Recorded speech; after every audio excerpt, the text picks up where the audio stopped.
এবং যে রিজিক আমি আমার মায়ের পেটে থাকতেই আল্লাহ তাআলা লিখে দিয়েছেন, সেই রিজিক ভোগ না করে আমি কোনোদিন মরবো না। বিষ্ণু ইসলাম আমাদেরকে জানিয়েছেন তোমার জন্য যে রিজিকের বন্দোবস্ত, যেই অ্যালটমেন্ট আছে, সেটা ভোগ না করে, উপভোগ না করে তুমি মরবে না, এবং সেটা আপনি উপভোগ করবেন, আপনার কাছেই আসবে।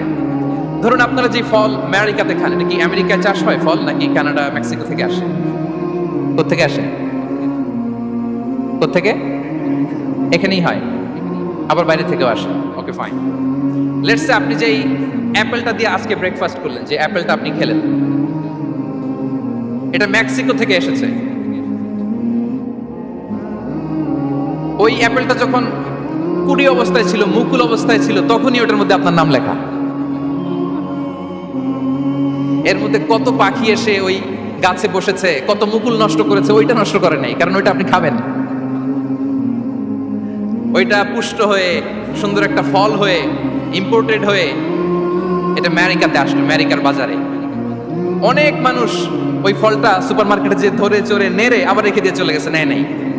ওইটা সে খাবে না, কারণ ওইটা আপনার রিজিকে লেখা।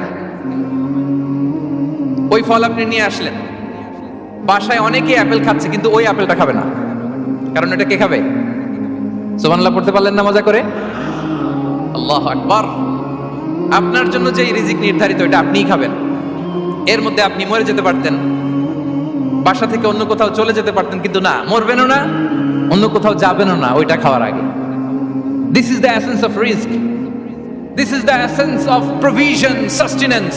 ইন্নাল্লাহা হুয়া রাজ্জাকু যুল কুওয়াতিল মাতিন। মায়ের পেটে থাকতে নির্ধারিত, ওই ফল কেউ টাচ করবে না up until you try it. This is risk. এই কথাটাই বিষ্ণু ঈসা ইসলাম খুব সুন্দর করে বলেছেন, লা তামুতু নাফসুন হাত্তা তাস্তাকমিলা রিজকাহা। অন্য বর্ণনায় এসেছে লা তামুতু নাফসুন হাত্তা তাস্তাউফিয়া রিজকাহা।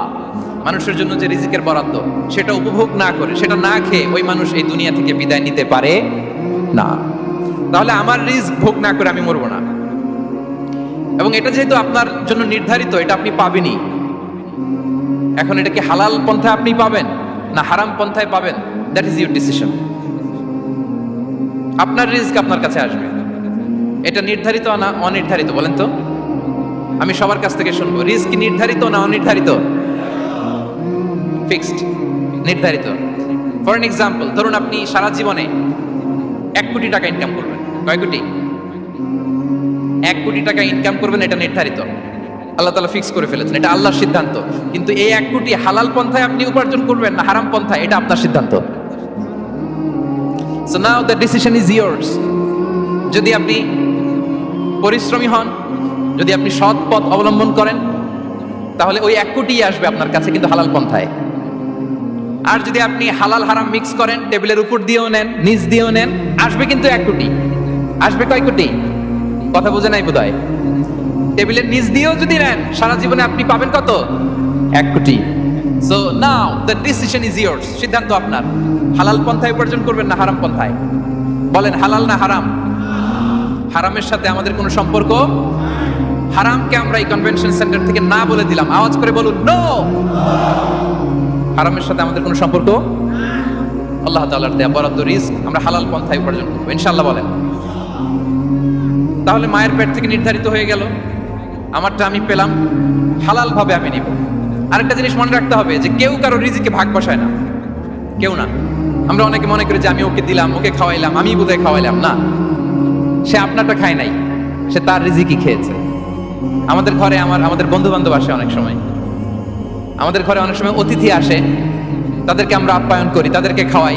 আসলে সে আমারটা খায় না, সে কারটা খায়? তার নিজেরটাই খায়। বিষ্ণু ইসলাম এটা খুব সুন্দর করে বলেছেন। ওনার কাজিন চাচাতো ভাই আব্দুল্লাহ ইবনে আব্বাসকে একদিন অনেক নাসিহা করছিলেন।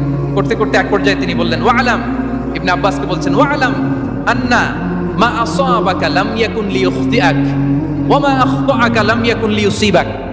আব্দুল্লাহ, জেনে রাখো, যেটা তুমি পাওয়ার এটা তুমি কোনোদিন হারাবা না। যেটা তোমার হওয়ার কথা ছিল ওটা তুমি কোনোদিন মিস করবা না। আর যেটা তুমি পাওয়ার কথা না, গোটা বিশ্বের সব শক্তিকে হাতের মুঠোয় আনলেও সেটার দেখা তুমি পাবে না, পাবে না। ওয়ালাম আন্নামা আসাবাকা লাম ইয়াকুন লিইখতিআক ওয়া মা আখতাআকা লাম ইয়াকুন লিইউসিবাক রুফিআতিল আকলাম ওয়া জাফফাতিস সুহুফ। আব্দুল্লাহ, রিজিক নিয়ে চিন্তিত হয়েও না, রিজিক নিয়ে পেরেশান হয়েও না। প্লে ইউর রোল, রিজিক ইজ ফিক্সড। যেটা তুমি পাওয়ার তুমিই পাবা, যেটা তুমি পাওয়ার কথা না চেষ্টা করেও সেটা তোমার কাছে আসবে না।